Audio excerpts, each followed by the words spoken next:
waan salaam dhamaan saaxiibada ku xiran janaalka bidaaya aad ayaan idinkaga mahadcelinaa sida wanaagsan aad ula socotaan muuqaaladan bartaan soo dhigo soo dhawaada saaxiibayaal maanta waxaan rabaa inaan idin wadaago xog aan kaga hadli doono filimka caanka KGF qaybtiisa labaad ama KGF chapter 2 xaqiiqooyin u gaar ah maadaama filimkan uu soo gaaray dalkeena waliba la tarjumo asigoo af Soomaali ah inta ugu badan aad heli karto hadda waxaan idin wadaagi doonaa xaqiiqooyin ka qarsoon oo filimkan u gaar ah balse intaan ugu dagalin muuqaalkii waan ka codsanaa janaalku soo birto subscribe saarto haddii muuqaalku cajab geli laakiin oo sar wixii ayaad qabto commentiga oo noogu raabsi share garay oo la wadaaga asxaabtaada soo dhawaada saaxiibayaal waa tahay saaxiibayaal filimkan markaan eegno KGF chapter 2 waxa hogaamiyalka wada ah Jalaaga caanka Ayaash sidoo kale waxa qayb ka ah filimkani Jalaaga caanka Sanjeedud waxa kale ku jirta ama kamid ah jilayaasha filimkani ka soo muuqday atijada caanka ay Rafina Tondon gabar lagu magacaabo Sanani Dishiti sidoo kale waxa ka soo muuqday Ananda Naag Prakash Raj ninka lagu magacaabo Soomaalida u yaqaan Sayrabta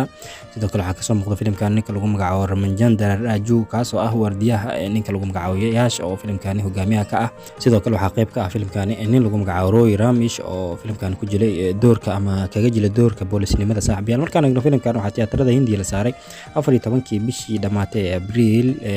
sanadan 2022 ayaana tiyaatarada Hindiya la saaray saaxiibayaal filimkan waxa weeyaan filim guul weyn gaaray ama wali waxa uu saaray tiyaatarada marka la eego saaxiibayaal filimkan inkastoo uu lacag badan soo xareeyay ku dhawaad 1 karoor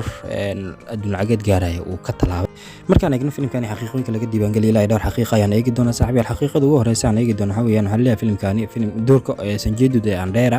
ama Andera ay ku jilay waxa asal ahaan laga soo minguuriyay taxanaha caanka ah Vagin waliba doorkii Jalaaga caanka ah Travis Fimmel doorkiisa Ragnar Lothbrok ayuu ku jilay Jalaaga Sanjeedud saaxiibayaal xaqiiqada labaad haddii aan eegno filimkan waxa leeyahay waa filimkii ugu horeeyay ama filimkii lacagaha ugu badnaa ama filimkii ugu qaalisanaa ee sameeyay shirkadda Canada oo dhankaasi koonfurta Hindiya sidoo kale filimkani waxa lagu qarash gareeyay adduun lacageed gaaray 100 karoor ayaana filimkan lagu qarash gareeyay waxaana lagu daawaday dhammaan lahjadaha ugu caansan ee dalkaasi oo ka mid yihiin Telugu Tamil Malayalam sidoo kale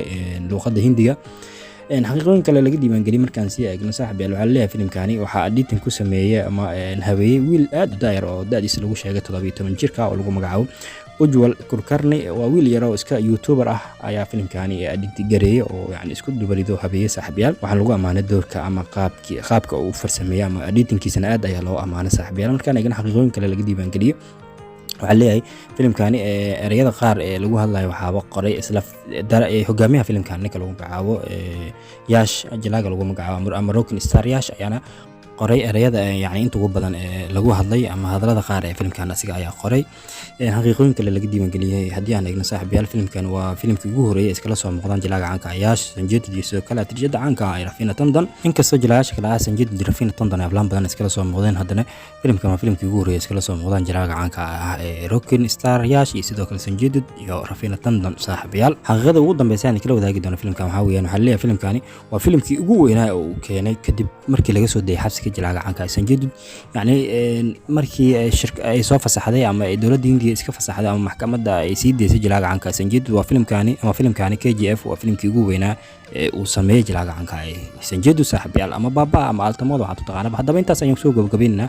xaqiiqooyinkii yaraa ee kala wadaagay filimka caanka KGF chapter 2